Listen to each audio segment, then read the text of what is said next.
Olá, seja muito bem-vindo, muito bem-vinda a mais uma aula da nossa Escola de Apologética. Eu sou Peter Martins, muito prazer se você ainda não me conhece. E essa aula é uma continuação direta da aula anterior, tá certo? E essas duas aulas, elas devem servir como uma espécie de introdução geral mesmo, né? Uma espécie de nivelamento. Algo que deve preparar a gente para seguir daqui para frente estudando os demais temas da nossa escola, tá? Nessa aula, a gente já vai avançar um pouquinho mais que na aula anterior, tá? E é bem possível que eu traga algumas coisas aqui, alguns assuntos que alguns de vocês nem nunca ouviram falar antes, tá? Então, por isso é importantíssimo que vocês assistam com atenção, que vocês anotem, que vocês meditem depois sobre o que foi dito aqui, tá? E se precisar tirar alguma dúvida, tem lá o nosso grupo no Telegram, né? O grupo exclusivo dos alunos. Eu tô lá para ajudar todos vocês, é só me chamar. O que estiver ao meu alcance, eu vou atendê-los prontamente, tá bom? Bom, na aula passada, a gente viu sobre a apologética em si, né? O que é a apologética, por que nós precisamos dela, para que ela serve, os modos de apologética, né? Nessa aula aqui, o nosso objetivo é falar da razão humana, né? do nosso intelecto, e como nós podemos usar a nossa razão a serviço da fé, né? Então a gente vai falar sobre a razão em si, vai falar sobre lógica, sobre argumentação, sobre as relações entre a fé e a razão e tudo mais. Então nós vamos começar resgatando aquelas noções mais tradicionais sobre a razão humana, né? Sobre o modo que os homens conhecem, né? Que nós chamamos epistemologia. Epistemologia é a teoria do conhecimento, que estuda o modo como o homem conhece as coisas, certo? O que eu quero fazer é recuperar um conceito mais amplo e mais antigo também, né, de razão, que significa basicamente duas coisas, tá? Primeiro, os processos subjetivos, os processos particulares do nosso raciocínio, eles são parte integrante de uma ordem racional objetiva. São até um reflexo dessa ordem que nós chamamos logos, ou razão com R maiúsculo, tá? Os processos particulares do nosso raciocínio são parte integrante e também são um reflexo de uma ordem racional objetiva. Tudo isso vai se esclarecer, tá? Segunda coisa, nós precisamos enxergar que a razão não é somente o raciocínio lógico, tá? Mas nós precisamos entender que há outros atos da nossa mente. A nossa mente ela trabalha de outras formas, além do raciocínio, que também se enquadra nessa noção mais ampla de razão, tá? Então a nossa mente, o nosso intelecto, ele executa três atos, três ações para que nós possamos conhecer como nós conhecemos, tá? E quais são esses três atos? Tomem nota, tá?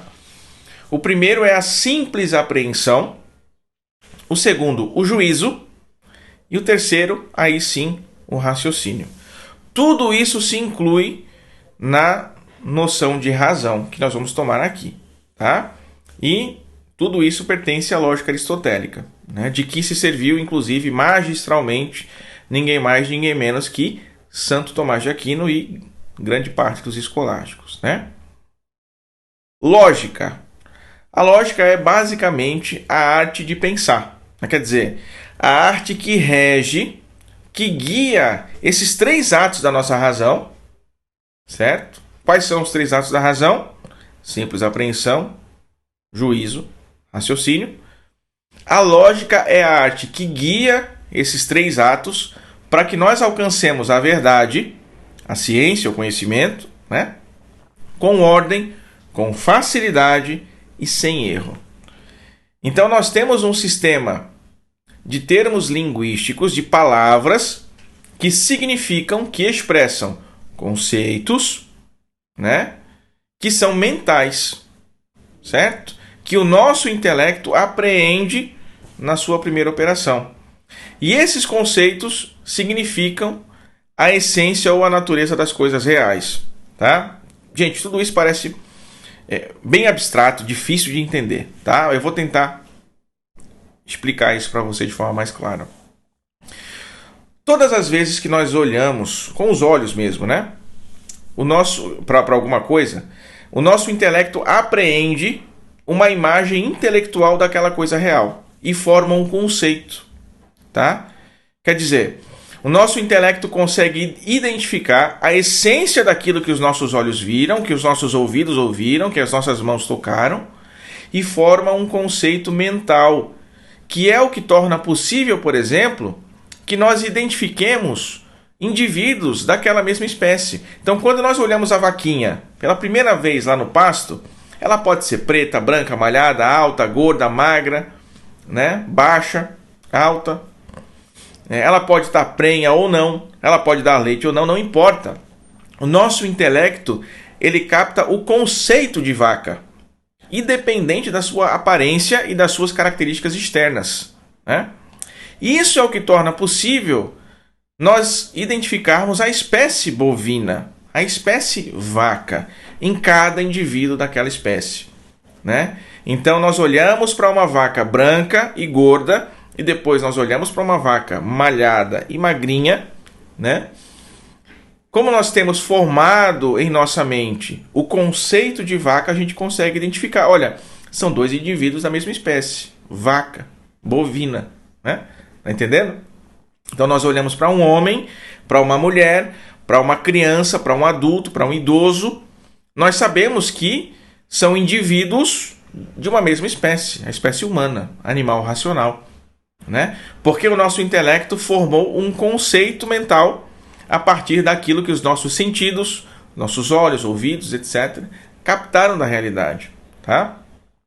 Então nós temos a coisa real fora da nossa mente, a vaquinha lá no pasto, né?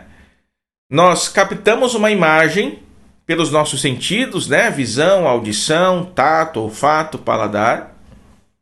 A vaquinha no pasto, uma imagem dos sentidos, e aí o nosso intelecto entra em operação e capta a essência bovina daquela vaca, daquele indivíduo vaca que está lá no pasto, apesar das suas características externas, né? Se ela é gorda, magra, preta, branca, não importa. O intelecto faz uma abstração.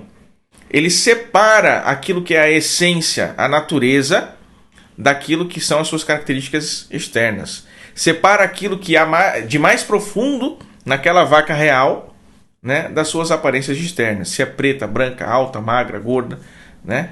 E é aí que se forma o conceito que é mental, né? Esse trabalho intelectual da formação do conceito, ele é algo propriamente humano, né? Os animais não fazem isso. Os animais não têm, né, uma natureza intelectual, né? Não tem uma razão. Então, esse processo da nossa mente, né, é a nossa natureza intelectual em operação. E vejam, isso não é feito no cérebro, tá? Isso não é algo material, não é algo corporal. É uma atividade da nossa alma.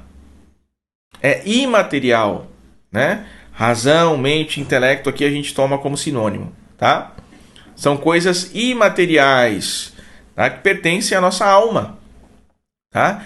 Então a gente pode imaginar até uma escadinha, né, para a gente compreender melhor o conhecimento humano. A coisa real, né? A coisa real, fora da nossa mente, a imagem dos sentidos, né, dos nossos olhos, dos nossos ouvidos, né? Coisas que nós temos em comum com os animais também. A formação da imagem mental, intelectual, que é o conceito, e a expressão desse conceito, né, por meio de palavras escritas, faladas, né, que é o que nós chamamos de definição, tá? Ao modo introdutório, sem maiores detalhes, é assim que nós conhecemos, né? É assim que nós podemos saber o que é verdade e o que não é. Tá? Existe uma tendência na filosofia moderna, né, de se negar essas coisas, né? Por isso que eu disse que nós precisamos recuperar essas noções, né? Não porque elas foram superadas, mas porque elas foram esquecidas, foram deixadas de lado, né? Já lá na Idade Média, né, século XII, XIII, né, se iniciou um movimento chamado nominalismo, com Guilherme de Ockham, Duns Scotus, né? Um movimento que negava a existência de uma essência nas coisas reais, né? Então, para o nominalismo, nós chamamos o cachorro cachorro, a vaca vaca, o homem homem, apenas por mera convenção. Tá?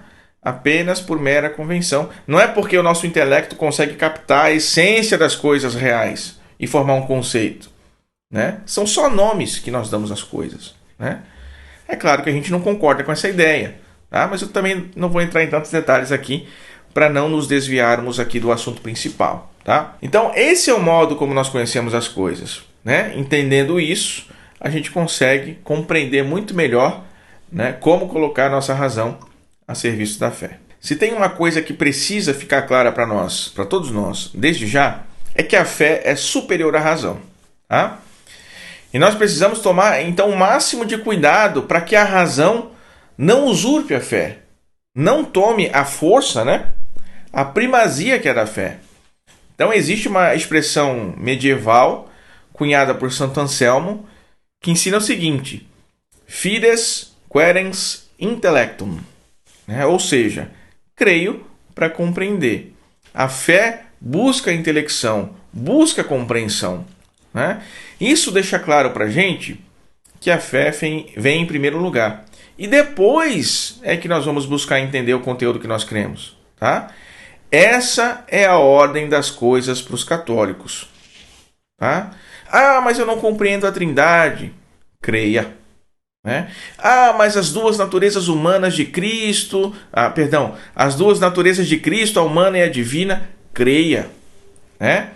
Creia porque é a autoridade do próprio Deus que nos assegura essas verdades, né? Que nos assegura a verdade dessas doutrinas que Ele mesmo revelou e que são ensinadas pela Igreja, sem erro, né? Sem erro. Então nós cremos porque Deus revelou e a autoridade de Deus basta aí, né? Nós vamos buscar compreender racionalmente essas verdades? Sim, é claro que nós vamos. Mas nós vamos buscar compreender aquilo que nós já cremos, né? Porque nós confiamos em Deus, porque nós cremos em Deus. Agora, existem verdades que são reveladas por Deus, que Deus nos revelou para que nós creiamos nelas, né? Mas que são também verdades alcançáveis, cognoscíveis pela razão natural. Verdades que Deus revela na Escritura, por exemplo, mas que nós podemos conhecer pelo raciocínio, pela filosofia. Verdades que podem ser provadas pelo intelecto humano. Por exemplo, que Deus existe, que Deus é sumamente bom, belo, verdadeiro, que existe uma lei moral, natural, objetiva, universal, imutável. Essas são coisas que a filosofia é capaz de alcançar, sem que nenhum filósofo conheça a doutrina da Igreja, né, tradição judaica, Sagrada Escritura. Certo? É o que nós chamamos de teologia natural, na aula passada, né? Os preambulum fidei, né? Os preâmbulos da fé. Então, aos poucos a gente vai entendendo que a filosofia, ela não somente está abaixo da teologia, abaixo da fé, mas ela também serve à fé. A filosofia é serva da teologia sagrada. Esse é outro axioma, né? Outra frase de efeito cunhada lá nos tempos medievais, né? É importante a gente guardar. A filosofia é serva da teologia sagrada, né? Então a fé e a razão, elas são aliadas. Elas não são inimigas, como muitos dizem, né? Pelo exercício da fé nós cremos, mas é pelo exercício da razão que se busca a compreensão da fé, né? É pelo exercício da razão que busca a compreensão da fé que nós podemos atender aquele chamado de São Pedro, que nos pede que nós estejamos prontos para responder a todos aqueles que pedem as razões da nossa fé, né? 1 Pedro 3,15. Tá? Avançando aqui um pouquinho mais, tá? Vocês vão notar que nessa aula a gente vai trabalhar assim, né? Em pequenos tópicos. Isso é proposital, porque como é uma introdução, né, a diversos assuntos, a gente precisa fazer dessa forma, né, para que a gente possa defender a fé. Então, são várias setas que a gente vai lançando aqui, tá? Nós precisamos entender e nunca confundir a razão objetiva e a razão subjetiva, tá? A razão objetiva é o Logos, a ordem segundo a qual todo o universo, toda a criação foi e está estruturada, né? Por isso que nós dizemos que existe uma lógica por trás de toda a ordem do universo, né? O universo ele é regido por leis naturais, as leis da física, as leis da biologia, as leis morais, né? São todas coisas alcançáveis pela nossa razão. A ordem do universo, que o universo seja um todo ordenado, né? Isso é algo conhecido pela razão. E essa ordem lógica nós chamamos razão objetiva. A razão subjetiva é, então, os processos da nossa mente que busca conhecer essas verdades lógicas e objetivas da realidade. Certo? Então nós temos uma realidade objetiva, né? Um mundo que nos cerca, e nós temos os processos da nossa mente, que formam conceitos daquilo que nós conhecemos da realidade objetiva, né? E quando nós temos a coincidência entre aquilo que está na realidade e aquilo que está na nossa mente, aí nós temos a verdade. Santo Tomás dizia, né? Verdade é a adequação do intelecto à coisa. Adequatio intellectum ad rem, né? Adequatio intellectus ad rem, né? A adequação do intelecto à coisa e a adequação da coisa ao intelecto também, né? Alguns expressam que é a coincidência entre a mente e o fato, né? Então, quando a nossa mente compreende perfeitamente aquilo que está na realidade, aí nós temos a verdade. Quando eu olho para uma vaquinha lá no pasto e compreendo, né? É de fato uma vaca, não é um cavalo nem um cachorro, aí você expressou uma verdade. Porque a sua mente compreendeu aquilo que está na realidade, né? Então, aqueles que dizem que a verdade é relativa, ok, mas ela é relativa ao quê? Né? Se nós formos considerar os processos da nossa mente, né, que é onde efetivamente se dá a verdade, né? Ok, a gente até pode considerar a verdade como relativa, mas ela é relativa à realidade objetiva, né? Você não pode chegar para o gerente do seu banco e pedir para ele transferir da sua conta para a minha conta R$1 milhão se você não tem R$1 milhão na sua conta, né? E não vai adiantar você falar, não, mas a minha verdade tem, né? Na minha realidade, né? A verdade não é relativa ao que você quer. A verdade é relativa àquilo que se dá na realidade objetiva, né? Os seus processos mentais não estão adequados à realidade nessa situação, né? Por isso o seu gerente do banco não vai te atender, né? Então isso não é a sua verdade, isso é uma mentira, simplesmente, né? É uma falsidade. Então, os processos subjetivos da nossa mente, que nós chamamos de razão com R minúsculo, são parte integrante de uma ordem racional objetiva, a realidade objetiva que nos cerca, que nós chamamos de razão com R maiúsculo, né? E quando a sua razão com R minúsculo compreende a razão com R maiúsculo, é aí que nós temos a verdade. E quando não compreende, aí nós temos o erro, a falsidade, ou, se for proposital, a mentira, né? A realidade é objetiva, né? A realidade é objetiva. Nós é que às vezes não somos tão objetivos assim, né? Outra coisa importante, tá? Isso é uma coisa que a gente vai ver em muitos conteúdos que a gente vai produzir aqui na nossa escola, tá? Não racional não é a mesma coisa que irracional, tá? Um argumento não racional, ele é mais amplo do que o irracional, tá? Os argumentos a respeito das verdades reveladas, né? Aquelas doutrinas essencialmente cristãs, né? que Deus se revelou em Cristo, que Deus é Trindade, que Maria permaneceu virgem, né?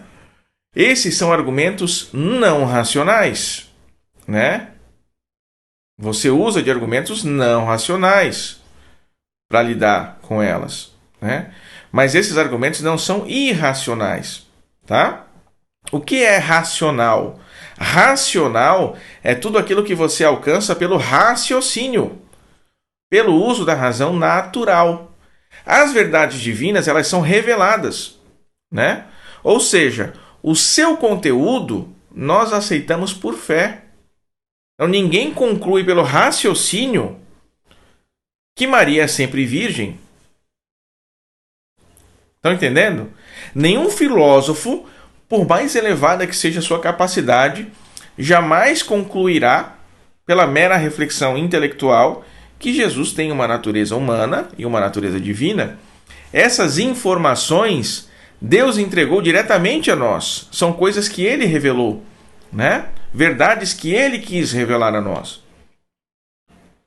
Agora, ainda que você não possa provar racionalmente, você pode demonstrar que não é irracional. Muito pelo contrário.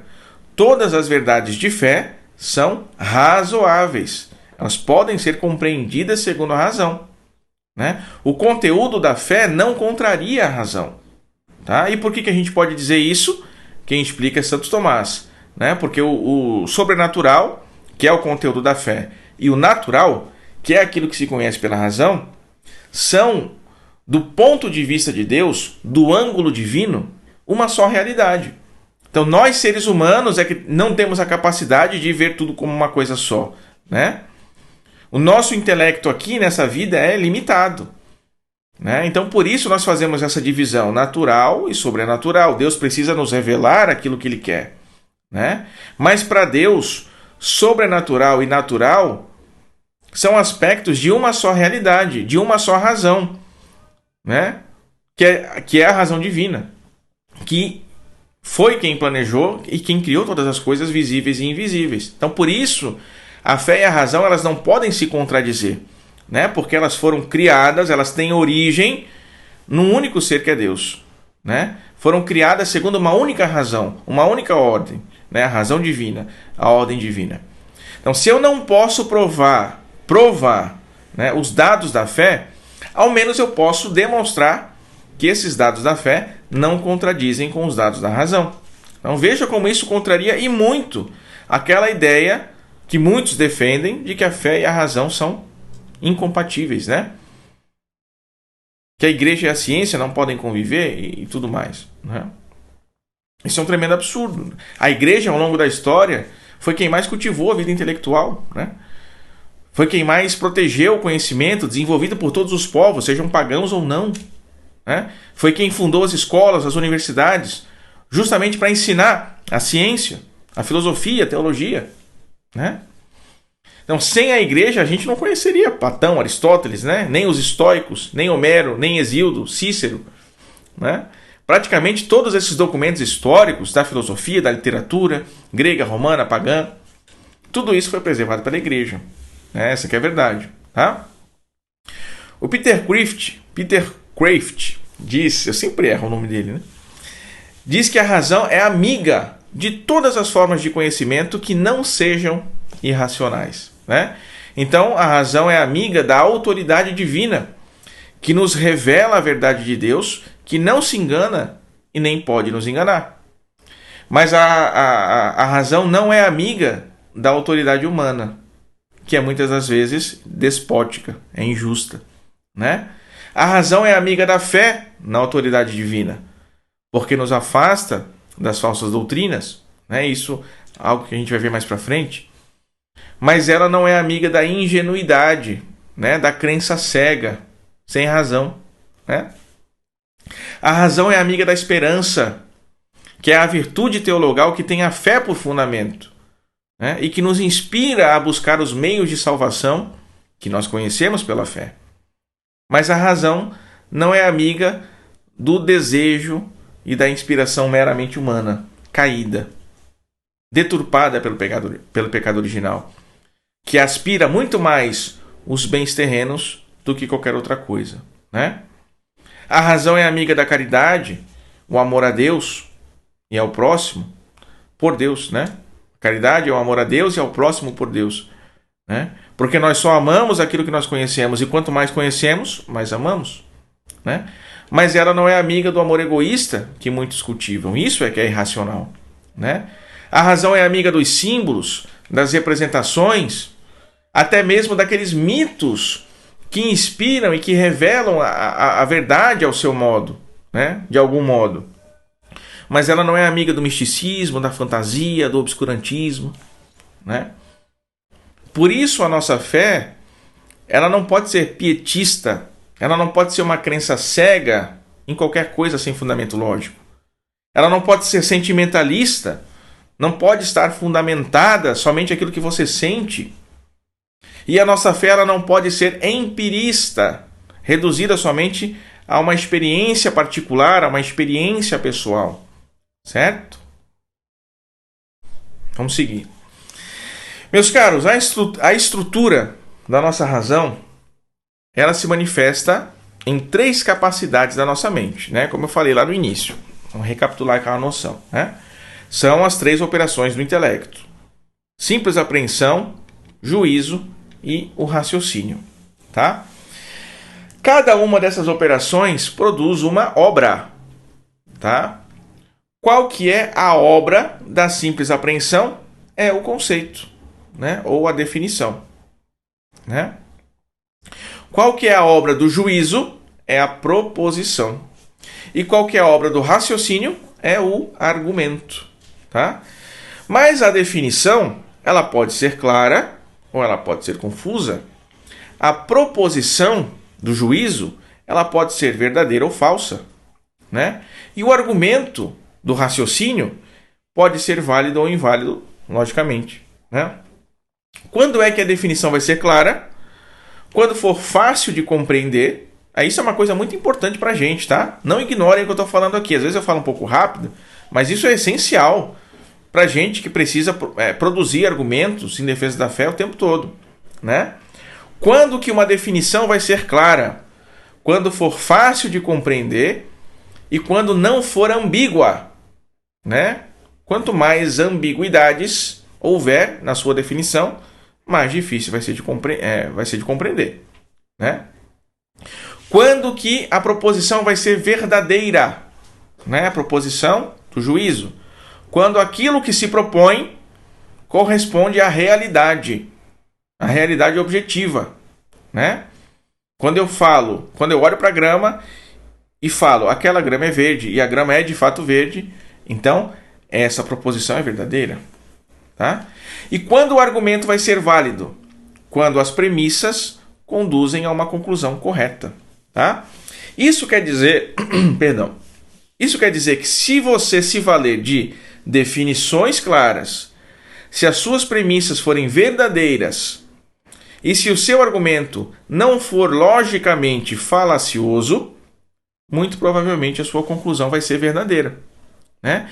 E isso são regras da própria razão, tá? Seja na apologética ou em qualquer outra área de conhecimento, onde vai ser preciso argumentar, né?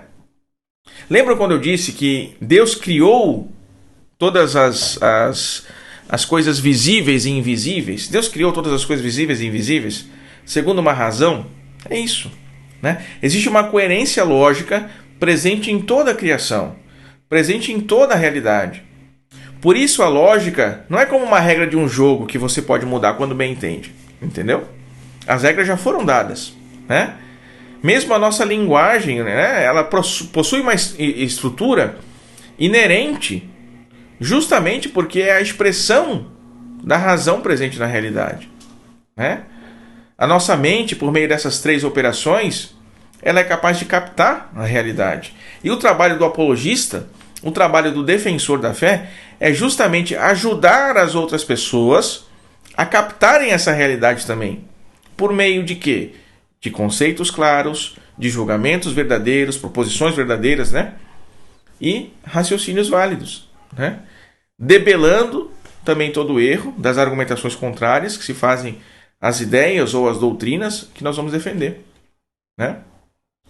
Qualquer um que queira discordar da gente vai ter que provar que primeiro, os conceitos que nós utilizamos são ambíguos ou não são claros, né? As nossas premissas são falsas, não correspondem com a realidade, ou o nosso argumento é errado, é inválido, é falacioso, né? Se nada disso acontecer, o único jeito é você se dobrar à verdade. O único jeito é o sujeito que está tentando, né, objetar a nossa posição. Se ele não conseguir provar nada disso, ele vai ter que se dobrar à verdade. E quando nós falamos de argumentação, é preciso entender algumas coisas, né? Porque existem níveis de argumentação, níveis de discurso, né? Existe o discurso poético, que é o nível mais baixo, digamos assim, né? Que busca nos convencer pelos sentimentos, bons ou maus, né? É o discurso da literatura, das artes, da música, do teatro, certo? Todos esses elementos, né? Música, teatro, as artes, enfim, né? Podem nos convencer de alguma verdade, né? Ou não, né? Ou podem também nos afastar do erro, certo? Existe o nível retórico, que nos faz alcançar a suspeita de verdade, né? A verossimilhança, que é quando você consegue enxergar o nexo, a harmonia, a coesão entre os dados apresentados e aí se inclina a aceitar aquela ideia como verdadeira, ainda que não possa ter uma certeza absoluta, né? Acima da retórica nós temos o discurso dialético, que nos conduz a alcançar a opinião mais provável. Ainda não é certeza, né? Por quê? Porque as premissas normalmente não podem ser conhecidas com certeza, né? Mas você enxerga claramente quão razoável, quão provável é essa ideia, né? Rechaçando também a ideia contrária, tá? E aí, por fim, nós temos o discurso lógico, que é demonstrativo, cabal, né?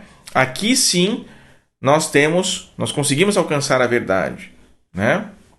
Todos esses modos de discurso, eles participam de alguma forma da lógica, né? Porque a gente entende a lógica como a arte que nos faz alcançar a ciência com ordem, com facilidade e sem erro. Mas a gente entende a lógica no sentido analógico, né? Segundo grau de perfeição, tá? Segundo grau de perfeição. Então, a lógica é mais lógica que a dialética, que é mais lógica que a retórica, que é mais lógica que a poética, entendeu? Então, são modos de discurso, forças de discurso diferentes, digamos assim, né? Que nos fazem, cada um ao seu grau, nos aproximar da verdade, até que na lógica, né, com o discurso demonstrativo, aí nós conseguimos concluir cabalmente se algo é verdadeiro ou não. Cada um desses modos de discurso apresenta um grau de conhecimento que só será certo, só será sem erro na lógica. Estão entendendo? Mas por que a gente precisa saber dessas coisas? Gente, isso é essencial para quem precisa defender a fé. Isso é essencial para quem quer se tornar um apologista católico, né? Ainda que pareça um tanto complexo agora, a gente está começando, né? Eu sei, né? Muita gente está começando inclusive do zero, nunca estudou, nunca, né, viu sobre isso que eu estou expondo aqui.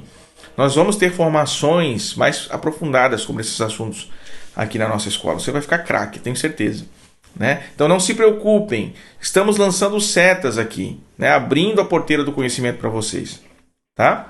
Com a prática, com os estudos, né, os processos vão se clareando e as coisas vão se encaixando. A gente precisa entender que existem argumentos que são construídos a partir de premissas que não podem ser conhecidas com certeza, né? Então, por isso mesmo, nós não vamos chegar a uma conclusão certa, mas a gente pode chegar à opinião mais provável, mais razoável, né? E, meu Deus, Peter, isso é um absurdo? Não. Os tribunais julgam casos assim o tempo todo.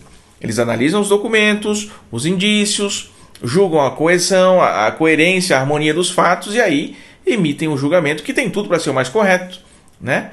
Mas nem sempre dá para ter a certeza absoluta. É concebível que um veredito, né, possa errar em casos assim, certo? Por outro lado, né, existem argumentos lógicos, que são, esses sim, demonstrativos, né? Que tomam premissas verdadeiras, que raciocinam corretamente e concluem com certeza. Mas nem sempre esses argumentos produzem em nós uma sensação de certeza, né? Nem todo argumento que produz uma sensação de certeza é certo. E nem todo argumento certo produz uma sensação de certeza, né?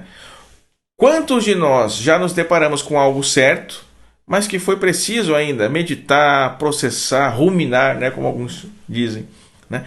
Pensar, reavaliar, né? Para só depois anuir, assentir aquela verdade, né?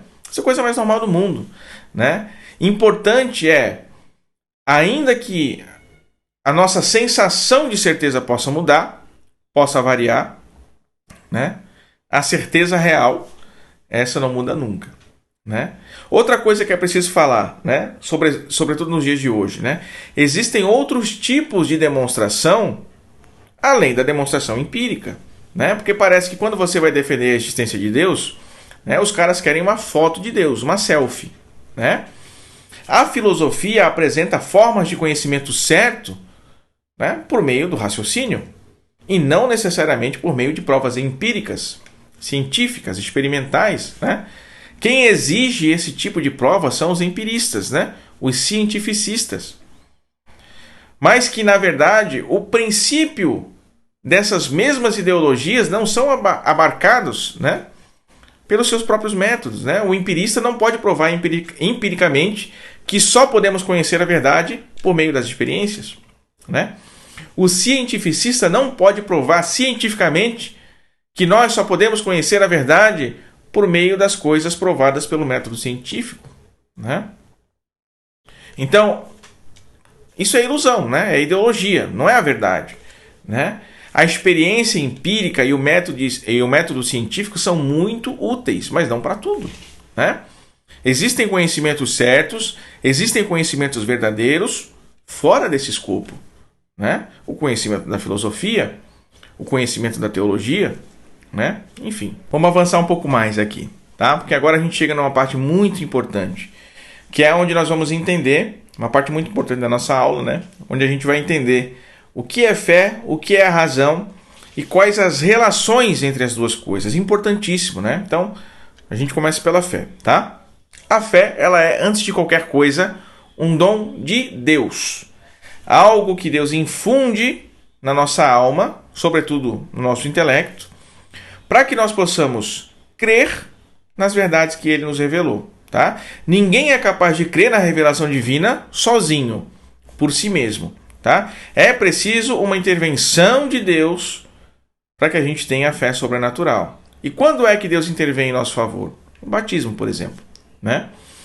Que é quando, mesmo ainda bebês, né? É quando a gente recebe a fé, a esperança e a caridade sobrenaturais, né? Ainda que é o modo de semente, que vai brotar, que vai germinar, que vai frutificar, conforme a gente se dedica a cultivar esses dons, né? Mas a gente precisa também fazer uma distinção entre o ato de crer, o ato de fé, e aquilo que é o objeto da fé, aquilo que nós cremos, né? E separar a crença daquilo que nós cremos, tá?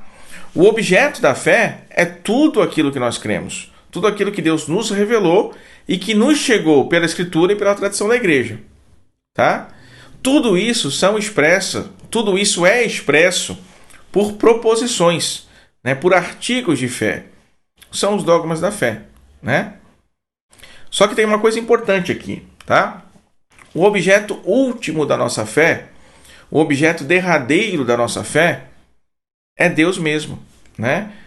Quando nós rezamos o credo apostólico, por exemplo, quando nós fazemos a nossa profissão de fé, né?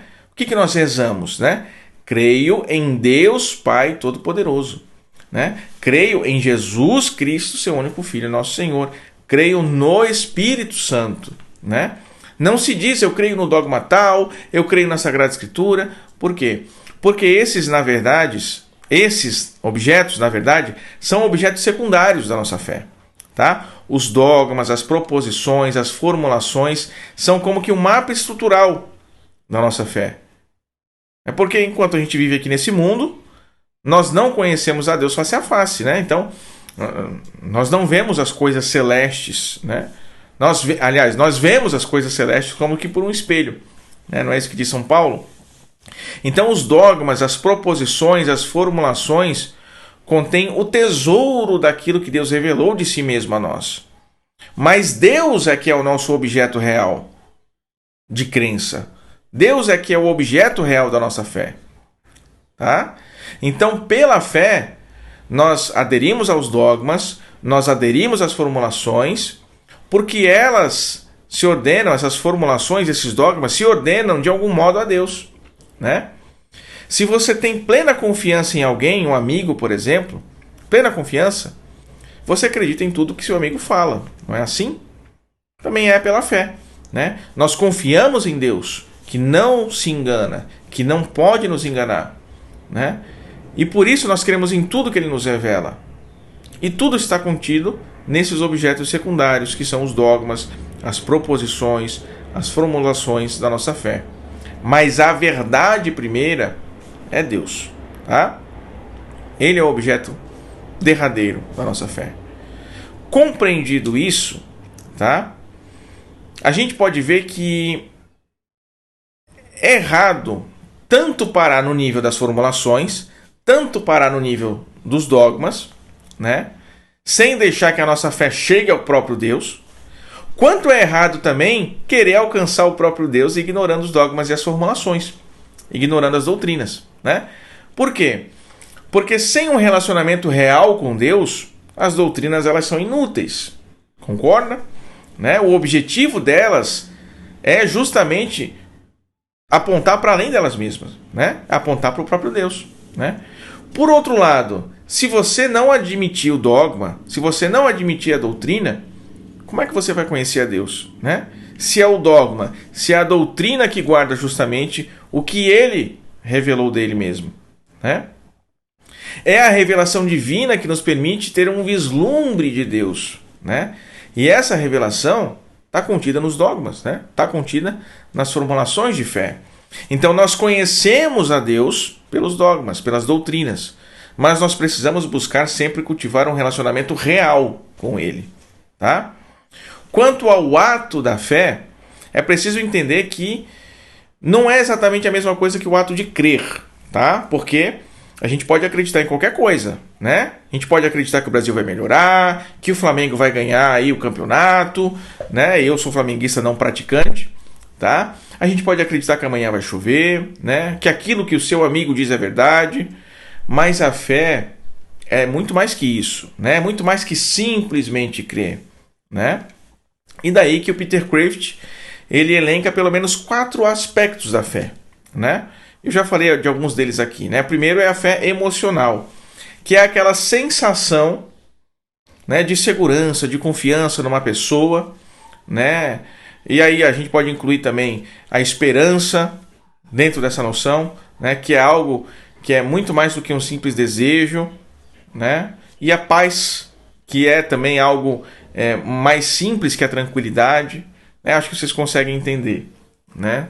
Tudo isso pertence à fé emocional, as coisas que a gente sente, né, com relação a Deus e às outras pessoas, né? Nós temos também a fé intelectual, né? A fé intelectual ela é superior à fé emocional, ela é muito mais segura, ela é muito mais estável, imutável, né? A fé intelectual, com ela você continua crendo, ainda que as suas emoções estejam abaladas, né? É a fé que livremente assente a tudo aquilo que Deus revelou, tá? E o terceiro aspecto da fé é a fé volitiva, né? Que é um ato propriamente da nossa vontade, tá?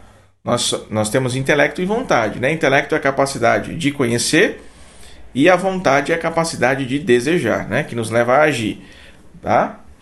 Então, a fé volitiva é um ato da nossa vontade, mais propriamente, tá? Esse aspecto da fé volitiva é responsável pela nossa fidelidade a Deus.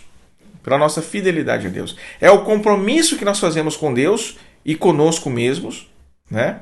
De obedecermos à vontade de Deus, né? É aqui onde reside propriamente o amor a Deus, né?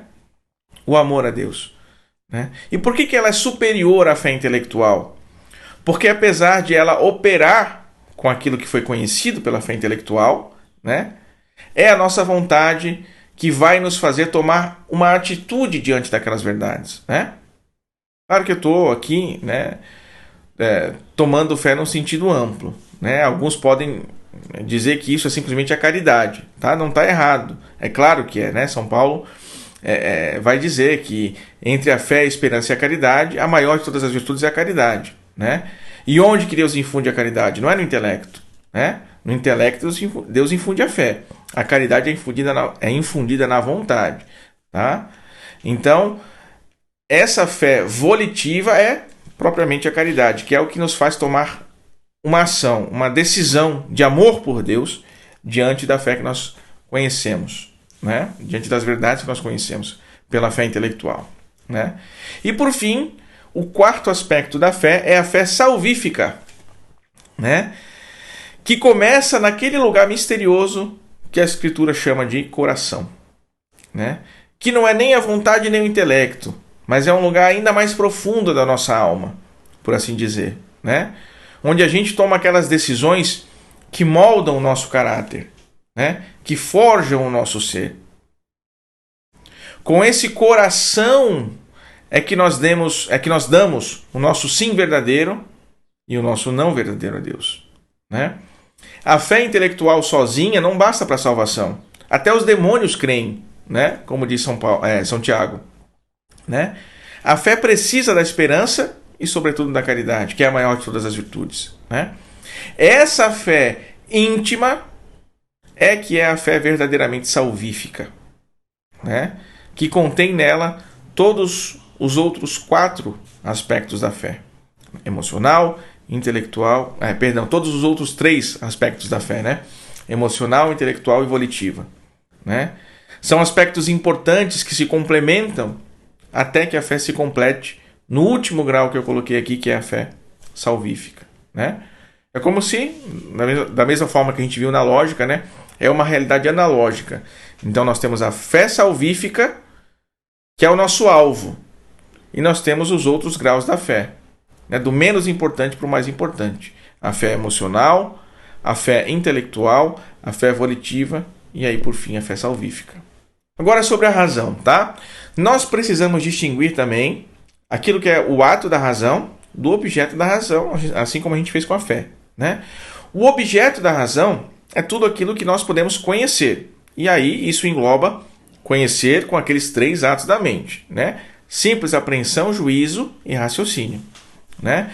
Então, qualquer verdade pode ser conhecida pela razão, né? Pode ser conhecida pela razão, né? No primeiro ato da nossa razão, a simples apreensão. Pode ser julgada pela razão, o segundo ato da razão, o juízo. E pode ser provada, demonstrada de maneira lógica pelo raciocínio, que é o terceiro ato da razão, tá? Então veja, nós podemos conhecer, por exemplo, sem revelação divina nenhuma, o que é uma estrela, né? Lá no espaço, né? O conceito de estrela. Nós conhecemos isso somente pela razão natural, sobretudo agora que existem ferramentas, instrumentos, né, astronômicos que nos proporcionam isso, né? Nós podemos compreender também como o universo é tão bem ordenado, né? Parece que as coisas foram matematicamente calculadas, não é? A nossa razão daí nos diz que deve haver uma inteligência superior que criou e ordenou o universo. Isso é conhecido pela razão. Você não precisa dar fé para isso. Mas também está contido na revelação divina, na Escritura, por exemplo, né? Deus quis falar também, né, diretamente com o seu povo, né? Então nós conhecemos pela razão e também pela fé, né? Além disso, nós podemos conhecer também qual é o plano de Deus para a salvação da humanidade. E essa é uma verdade que não é de razão natural, que nós só conhecemos pela revelação divina. Compreendem? Então nós temos uma verdade que é só a verdade da razão natural, uma verdade que é compartilhada entre a razão natural e a revelação divina, e uma verdade que é cognoscível, né, que nós só alcançamos porque Deus nos revelou, né? Nós podemos descobrir a existência de Mercúrio, por exemplo, um planeta. Isso não está na revelação divina, né? Nós sabemos simplesmente pela razão natural, né? E nós olhamos Mercúrio lá, né, e podemos julgar que de fato ele está lá, né? É verdade que ele está lá, né? E nós podemos também julgar como verdadeiro, né, pelo segundo ato da nossa razão, que Jesus, a pessoa de Jesus, realmente existiu há 2000 anos atrás, né? Com base em pesquisas, né, em documentos históricos, arqueologia e tudo mais. E isso é conhecido tanto pela razão natural, quanto também está contido na revelação divina, certo? Agora, descobrir, né, e julgar como verdadeiro, julgar que é verdade, que Deus nos ama tanto que entregou o seu Filho por nós, isso só é alcançável pela revelação divina. Deus nos revelou, né? E, continuando, nós podemos provar, nós podemos demonstrar o teorema de Pitágoras, né, pelo raciocínio. Isso é um conhecimento meramente natural, mas nós podemos demonstrar também cabalmente, né, usando somente a razão natural, por meio de argumentos, né, pelo raciocínio lógico, que a nossa alma sobrevive depois da morte do corpo. Mas essa também é uma verdade que está expressa na revelação divina. É uma verdade compartilhada entre as duas áreas de conhecimento, natural e sobrenatural. Mas nós não podemos demonstrar somente por meio de argumentos que Deus é um só em sua natureza, mas são três pessoas. Que Deus é uno e trino, né? Porque essa é uma verdade que é somente revelada. Nenhum sábio, nenhum filósofo, por mais elevado que seja, pode alcançar isso pela razão. Tá? Tudo isso são, então, os objetos da razão. Quer dizer, tudo aquilo que nós podemos conhecer, compreender. Tá? E quanto aos atos da razão, são esses três que eu acabei de falar, né? E que a gente já vinha falando já há um bom tempo. Simples apreensão, juízo e raciocínio. Tá? No pensamento moderno, né, se tende aí a usar a palavra razão simplesmente para designar o raciocínio, né? Como se o conceito de razão fosse se estreitando com o tempo, né? Mas é importante a gente ter essa noção que a gente já havia resgatado, né? Uma noção mais antiga, mais tradicional, né? Que é a razão inteira, abarcando esses três atos da razão, né? Na filosofia clássica aristotélico-tomista é o conceito que predomina, né? Por isso, vocês vão me ver usando esse conceito aqui durante essas aulas, durante todas as outras aulas que serão ministradas, ao menos por mim, né? Quanto aos outros professores, aí fica a cargo deles, né? Então, tanto a razão quanto a fé, elas estão relacionadas com a verdade, tá? Tanto a razão quanto a fé estão relacionadas com a verdade. Ambas são um modo de conhecer, de descobrir a verdade e de provar essa verdade também, né? Mas é claro, cada uma delas tem o seu campo de visão bem claro e bem definido. Às vezes se tocam, mas sem se confundir, né? Então a razão se ocupa das verdades naturais e a fé se ocupa das verdades sobrenaturais, né? Claro, existem níveis de fé, né, que eu prefiro chamar crença para não confundir, que é algo natural, né? Nós cremos no que o professor diz, eu espero que sim, né? Cremos no que os nossos amigos dizem, né? Cremos em pessoas que a gente confia, né? Que nós esperamos que nunca seremos enganados por elas, né?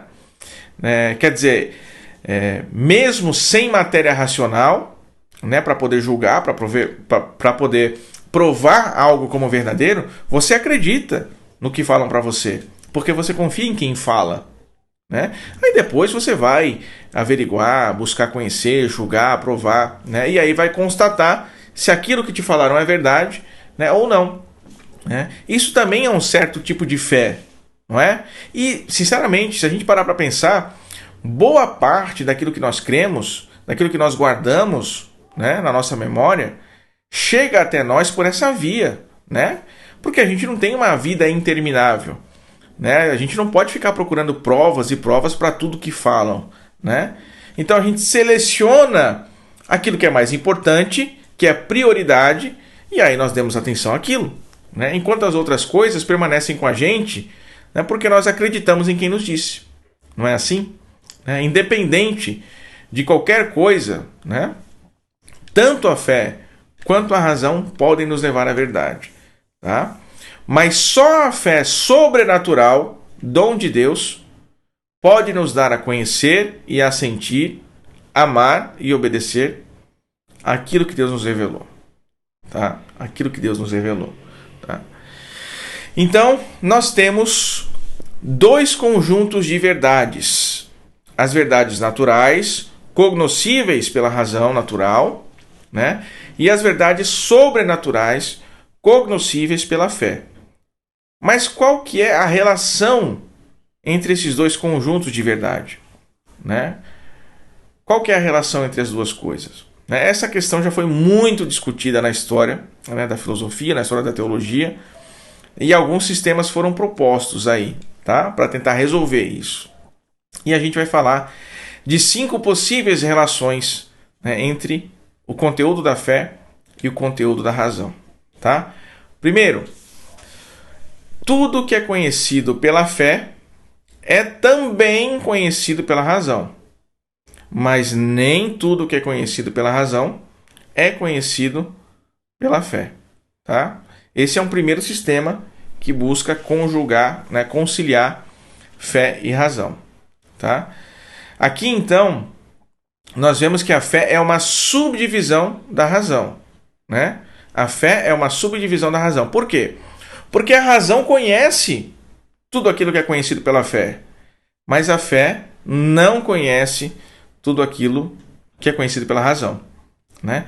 Isso é o que chamamos de racionalismo. Né? Os racionalistas veem a fé como um subproduto da razão. Aí uma das consequências desse pensamento, por exemplo, é querer demonstrar aquelas verdades de fé somente pela razão natural. Né? Acreditar no dogma da Trindade, por exemplo, da encarnação, né? Acreditar que esses dogmas podem ser provados filosoficamente e não teologicamente. Ah, Peter, mas isso é um absurdo. A gente sabe que isso aí está errado. Claro, hoje a gente sabe, mas nem sempre foi assim. Né? Santo Anselmo, por exemplo, um grande doutor da igreja, chegou a pensar que isso poderia ser possível. E tentou realmente provar algumas doutrinas reveladas somente com argumentos filosóficos. Né? Hegel foi outro tipo de racionalista, mas de outro modo. Né? Ele reinterpretava o conteúdo da revelação divina para que se encaixasse na sua própria filosofia. Né? Isso é a coisa mais comum que a gente vê hoje em dia. Né? A gente querendo reinterpretar a Bíblia, né, para aceitar a homossexualidade, questões de gênero, luta de classes, né? Adequar a revelação divina, né, às suas próprias preferências políticas. Né? Tudo isso consequência de Hegel. Né? Depois nós temos o oposto dessa ideia. Né? Tudo aquilo que é conhecido pela razão é também conhecido pela fé. Mas nem tudo que é conhecido pela fé é conhecido pela razão. Tá? Então aqui a razão ela é uma subdivisão da fé. Por quê? Porque a fé conhece tudo que é conhecido pela razão, mas a razão não conhece tudo que é conhecido pela fé. Tá? Qual que é o nome que nós demos para esse sistema? Que nós damos para esse sistema é o fideísmo. Tá? O único conhecimento possível é o conhecimento da fé. Na prática é isso. Né? O único conhecimento possível, garantido, né, 100% de certeza, é o conhecimento da fé. Né?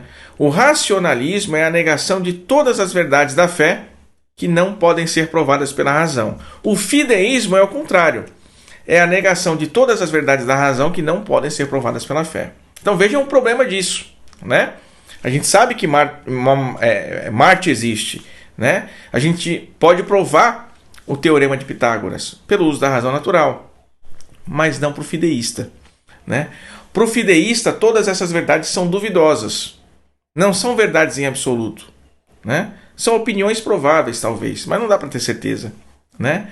A única certeza que nós temos é a certeza da fé. Existe o exemplo de fideísmo em algumas alas do protestantismo, por exemplo, né? Gente que não acredita na imortalidade na alma, porque, segundo eles, não está explícito na Escritura, né? Mas a imortalidade da alma é provada pelo raciocínio, né? Pela razão natural, não precisa da Bíblia, né? Mas aí eles desprezam isso, desprezam esse conhecimento, né? O conhecimento seguro é o que está na Bíblia, né? Um outro tipo de fideísmo é o de Pascal, né? Pascal foi o inventor da calculadora, lá no século XVII, né? Ele criou uma série de argumentos para justificar sua fé na própria razão, né? Ele dizia que a fonte da razão é o próprio Deus, então por isso que a gente deve crer nela, né? Se não fosse o próprio Deus, ela não seria digna de fé. Veja como é um salto, né, de fé, de fato. Mas é a fé na razão. É a fé na razão. Tá?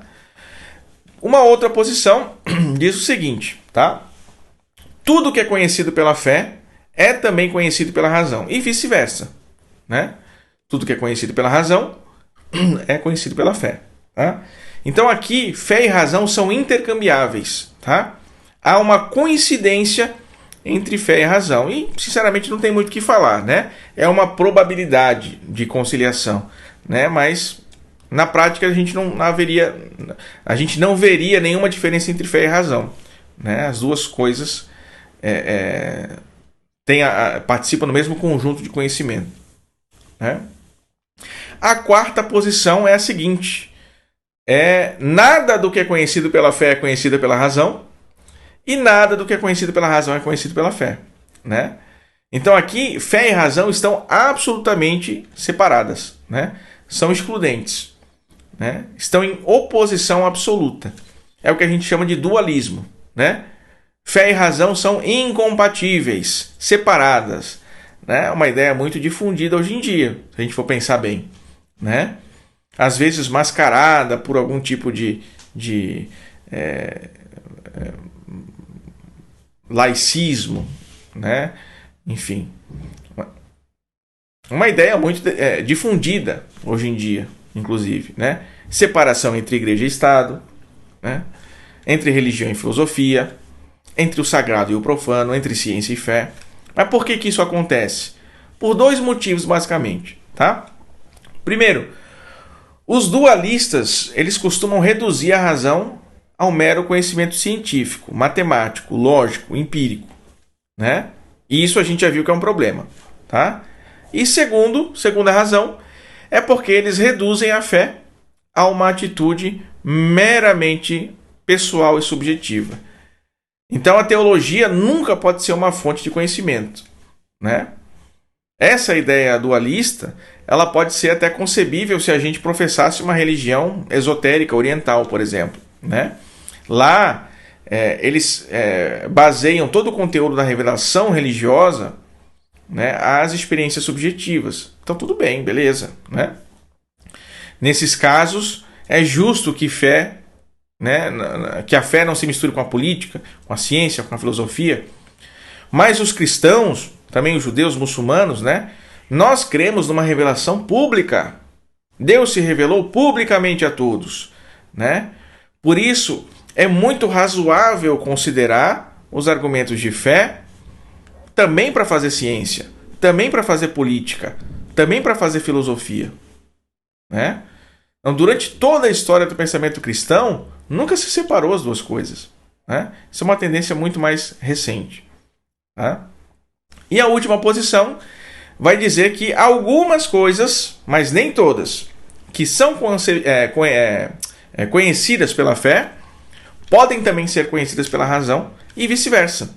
Algumas coisas, mas nem todas, que são conhecidas pela razão, podem também ser conhecidas pela fé. Então aqui o conjunto de verdades naturais e o conjunto de verdades sobrenaturais se interceptam, se relacionam parcialmente, né? O que a gente chama de superposição parcial, né? É claro que a gente vai defender que essa é a opinião correta, essa é a opção correta, né? Essa é a que condiz com a realidade, né? Tanto das verdades naturais quanto das verdades sobrenaturais, né? Há verdades que são exclusivas da fé, né? Há verdades que são exclusivas da razão. E há verdades que pertencem tanto à fé quanto à razão, né? As verdades da fé são as verdades reveladas por Deus, que nós não podemos compreender, que nós não podemos julgar e nem provar pela razão, como a Trindade, por exemplo, né? A divindade de Cristo, a virgindade perpétua de Maria. Eu já falei, né? Nenhum filósofo, nenhum sábio vai concluir simplesmente pelo mero raciocínio natural, né, que Maria é sempre virgem. Isso não existe, né? Uma verdade que Deus revelou. Tá? Esse é um conhecimento que depende exclusivamente da revelação. Deus revelou na Escritura, Deus revelou na tradição da igreja. É por isso que nós cremos, né?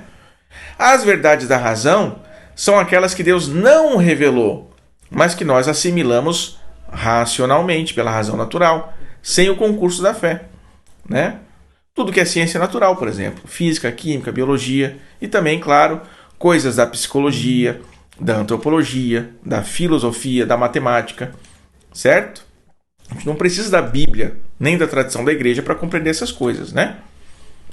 Mas há verdades que nós conhecemos tanto pela razão natural, quanto foram também reveladas por Deus, né? A própria existência de Deus é uma, a gente conclui pelo raciocínio, mas o próprio Deus se revela especialmente a nós, né? Na Escritura, na tradição da igreja, na história da salvação, né?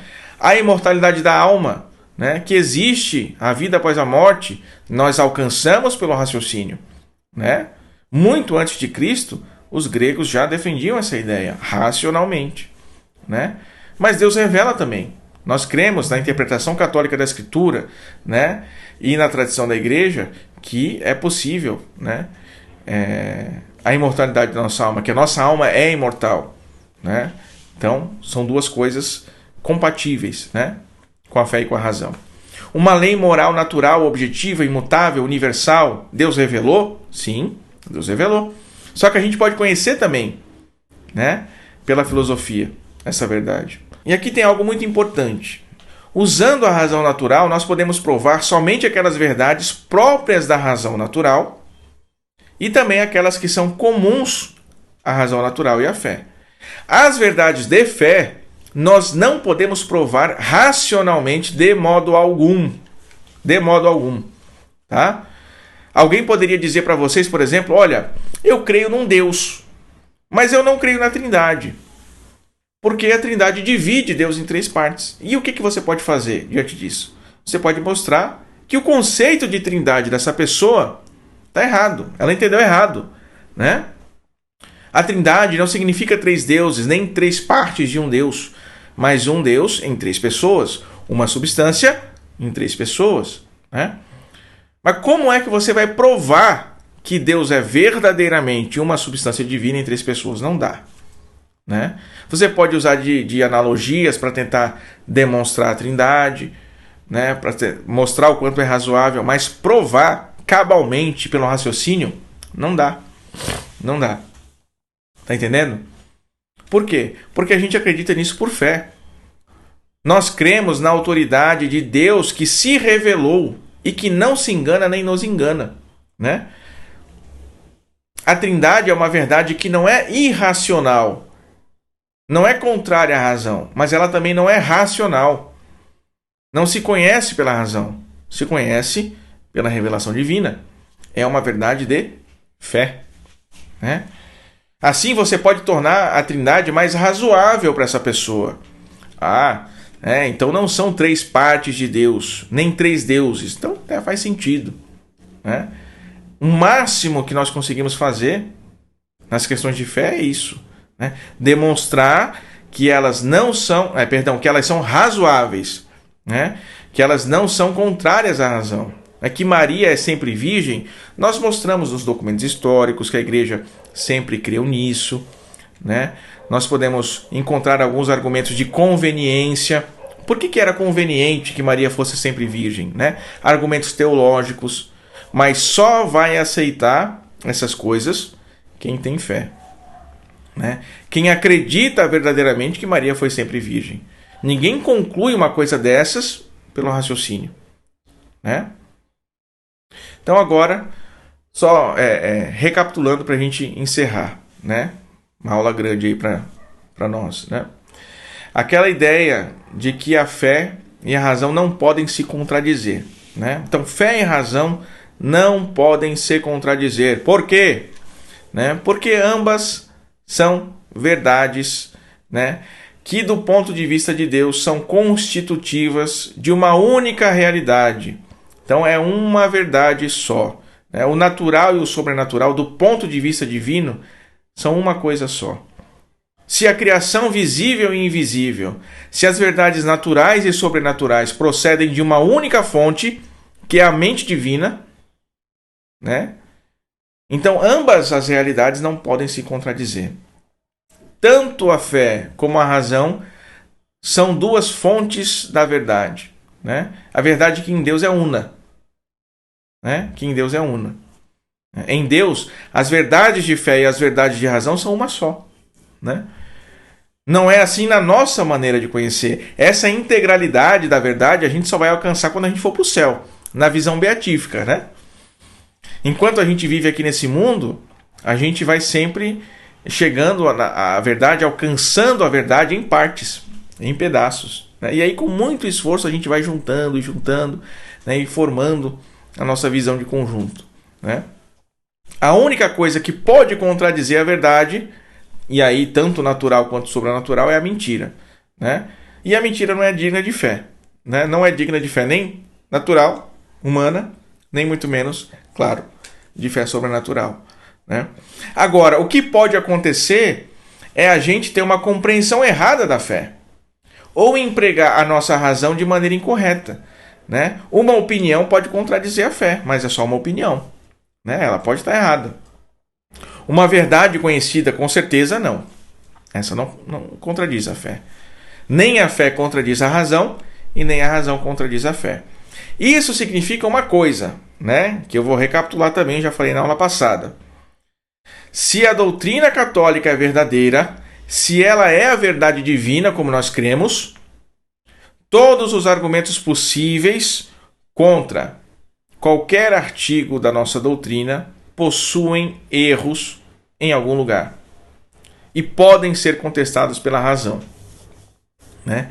Isso não significa que as doutrinas podem ser provadas pela razão, mas que pela razão todo argumento pode ser refutado, né? Isso é uma coisa atestada desde o início da igreja, né? Desde os santos padres apologistas até os dias de hoje. Eu não estou querendo dizer que qualquer argumento ateu contra o cristianismo ou argumento protestante contra a doutrina católica, né, seja facilmente refutado, né, que todo protestante ou que todo ateu seja burro. A gente não pode cair nesse tipo de soberba. Mas por mais difícil que seja argumentar, por mais difícil que seja defender a fé, nós precisamos sempre ter isso em mente, né? Todos os argumentos contra a doutrina católica, contra a fé católica, podem ser refutados. E se não fosse assim, simplesmente a doutrina católica seria falsa. E aí a igreja ruiria, né? Meus caros, muito obrigado. Eu espero que tenha dado para entender, né, todos os pontos. Não esqueçam, eu estou no grupo oficial da Escola de Apologética no Telegram. Se você tem alguma dúvida, se você ainda não está lá, né, entra para a gente conversar mais de perto, tá? Eu encerro por aqui. Deus abençoe e até mais. Tchau, tchau. Além das aulas semanais, os inscritos da Escola de Apologética têm acesso a formações completas para a defesa da fé e a nossa comunidade de alunos. Nós também vamos promover debates e outras ações, além de produzir materiais para promover a apologética católica aqui no Brasil. Nós queremos um Brasil católico de verdade, mas sem um exército bem formado, capaz de apresentar com propriedade e segurança as razões da nossa fé, isso não será possível. Se você compartilha dessa mesma aspiração que nós, eu te faço um convite. Acesse agora mesmo o link na descrição do vídeo e conheça em nosso site tudo o que nós temos para te oferecer. E faça a sua inscrição na Escola de Apologética. A hora é agora. Eu vejo você na escola.